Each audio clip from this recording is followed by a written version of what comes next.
What if? What if you had a friend who died without knowing Jesus as their personal savior? What if he or she went to hell?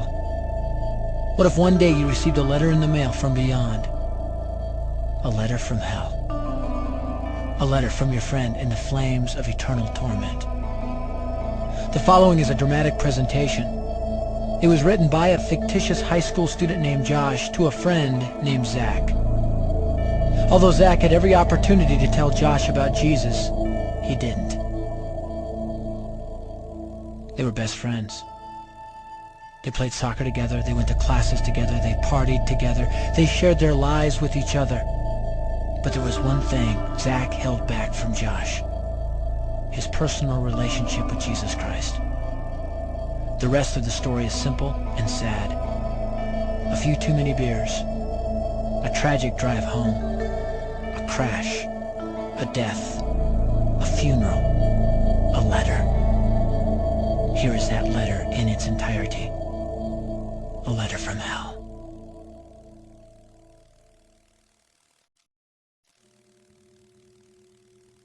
Dear Zach,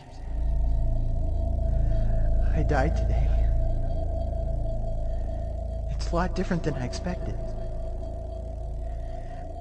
You see, I always thought dying would bring me into a world that's foggy and hazy. But this place is crystal clear. It's even more real than my life on Earth. I can think. I can talk. I can even feel.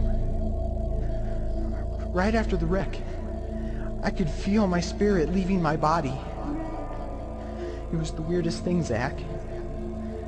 I thought I heard you screaming out to me, man. I must have been just imagining things. At first, I was just standing in line, getting registered, I guess. They asked me for my name and began to look in this thing they called the Book of Life. I guess they couldn't find it though, because this huge angel standing next to me grabbed me by the arm and started dragging me away. I was terrified. I had no idea what was going on.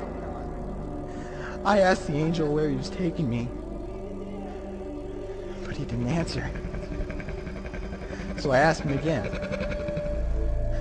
Finally, he told me that only those whose names were written in the Book of Life could enter into heaven.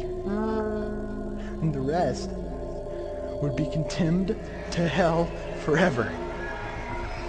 Man, I was scared.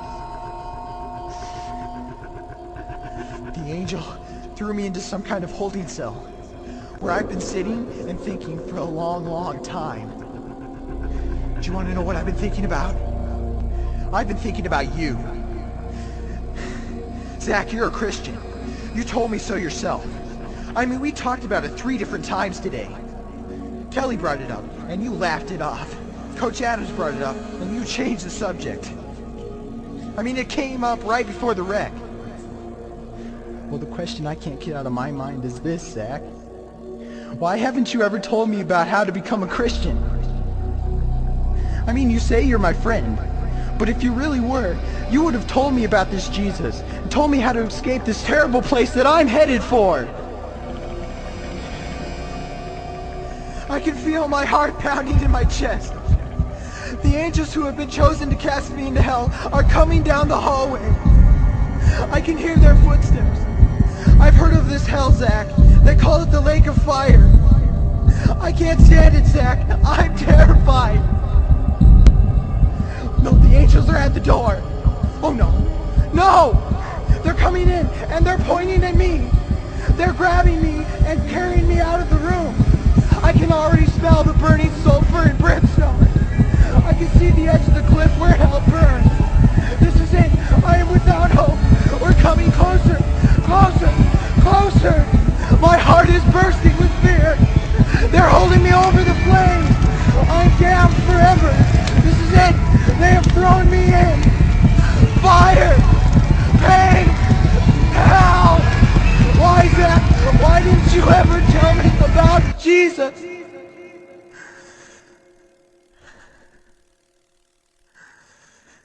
Signed, Your friend, Josh.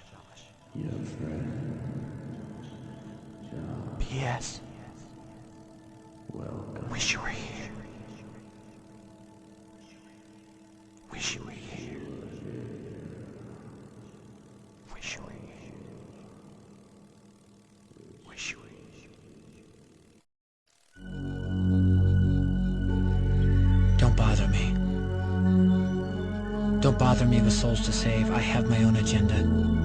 There's school to do, sports to play, important stuff to attend to. Don't bother me with my friend at work. He's got his own religion. I don't have time to change his mind. He'll make his own decision. Don't bother me with that little girl, the girl playing in the street. She's much too young to understand that the savior she can meet. Don't bother me with the sounds I hear, the sounds of people shrieking, although I wonder who they are. Who are these victims screaming? Don't bother me with who they are. I really don't want the blame.